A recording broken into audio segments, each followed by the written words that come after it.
What's up, everyone, and welcome back to Here's the Thing. This week we have hit our 3-part of our 4-part series on the Ten Commandments as taught to us by the Catechism of the Catholic Church. Like I said from the start, it blows my mind how much information and knowledge and tradition and teaching and clarity is found in this resource. So if you have not already, go check out the Catechism, because there is so much going on in here and I am so grateful for it. This week we are talking about commandments 4 through 6, so let's get started.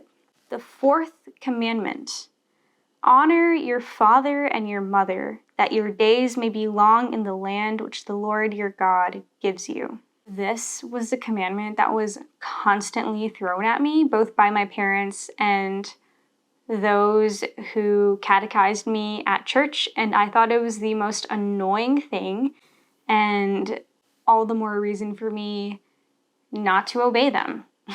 It's so much more than just honoring your father and your mother because they are your parents, even though that's just what I was told, just because I'm your mom or because I'm your dad. But the truth is, there is real significance to those who have authority over us, to those that we're called to be obedient to. So I wanted to read you a passage from the Catechism, and this is what it says. In paragraph 2197, it says, "The 4th commandment opens the second table of the Decalogue. It shows us the order of charity that we find in the 10 Commandments. God has willed that, after him, we should honor our parents to whom we owe life and who have handed on to us the knowledge of God. We are obliged to honor and respect all those whom God, for our good, has vested with his authority." Later on in paragraph 2199, it says, "This commandment includes and presupposes the duties of parents, instructors, teachers, leaders, magistrates, those who govern, and all who exercise authority over others or a community of persons." All right, so obviously that's not what we signed up for. Honor your father and mother apparently extends to a lot of people who hold authority over us, but I think that is really important to note, because if you've ever been at Mass, you've noticed that during the prayers of the faithful, during the intentions, we offer up people like government officials or the Pope or priests.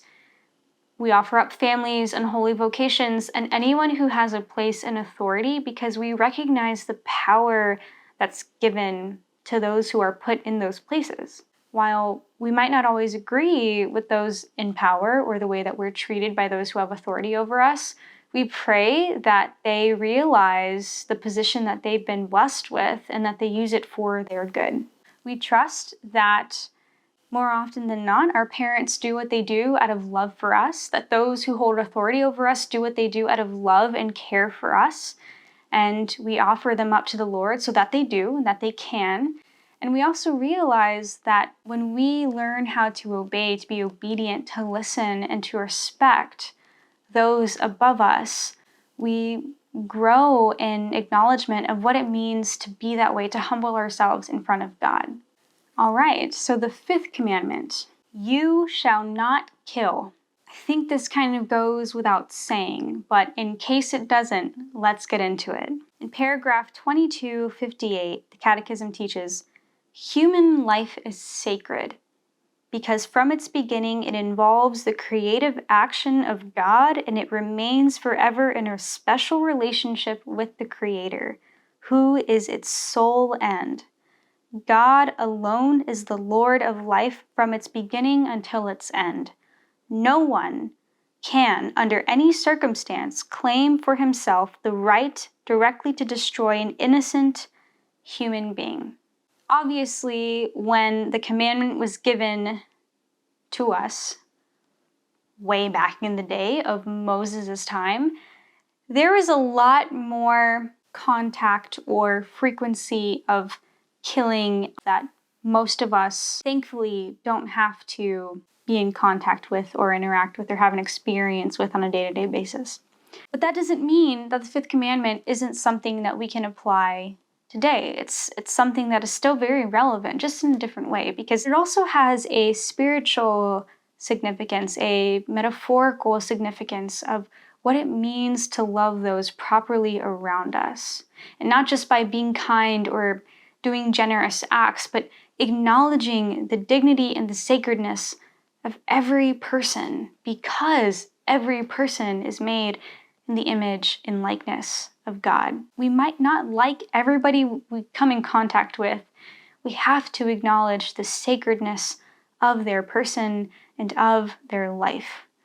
On a day-to-day basis, on a smaller scale, this might look like not gossiping, not spreading lies about another person, not being rude to another person, not verbally harming another person or thinking ill of another person, just embracing the person's sacredness and dignity and offering the charity that we have to give them.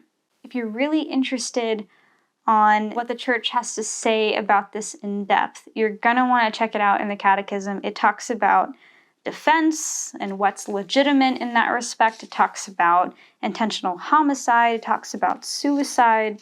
It talks about all sorts of things that I am positive you have questions over. So check it out in part 3 of the Catechism if you're curious.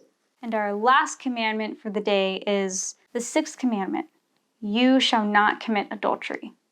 Now, I'm going to go right out and say it. This is not just not having sex outside of marriage or being chaste or remaining pure, even though that's obviously part of it. But the idea of adultery, the understanding of what that means, once again, is so much deeper than what we talk about. In fact, the paragraph that immediately follows the 6th commandment is paragraph 2331. It says, God is love, and in himself he lives a mystery of personal, loving communion, which we know is the Holy Trinity.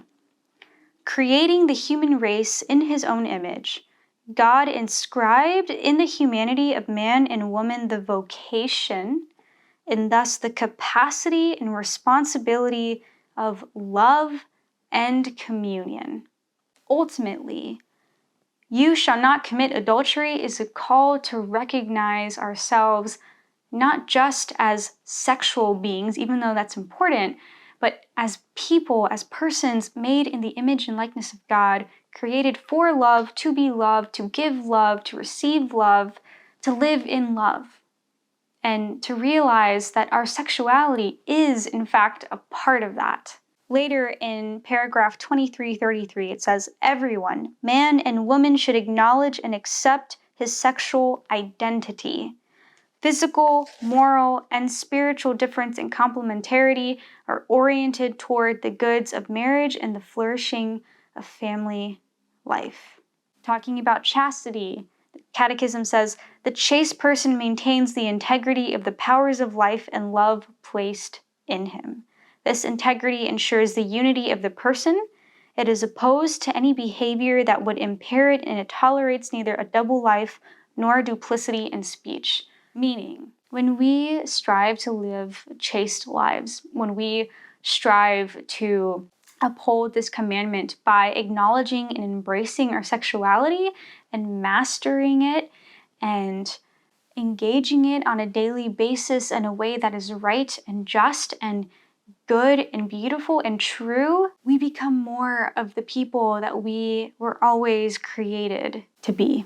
This section of the Catechism talks about all sorts of things. It talks about the vocation to chastity. It talks about the integrity of the person. It talks about self-mastery and discipline and the gift of self and what it means to be chaste and how when we live a chaste life, we live a charitable life and all sorts of things. But I think another part of truly understanding this commandment is engaging things like theology of the body, things like love and responsibility, and finding resources that help us understand who we are as male and female, who we are as sexual beings, more thoroughly. I could go on and on about today's commandments and what the Catechism has to say about them, but that's all for today. Thank you so much for stopping by. Once again, if you haven't turned to this yet, I highly recommend that you do. We have one more part left to our 4-part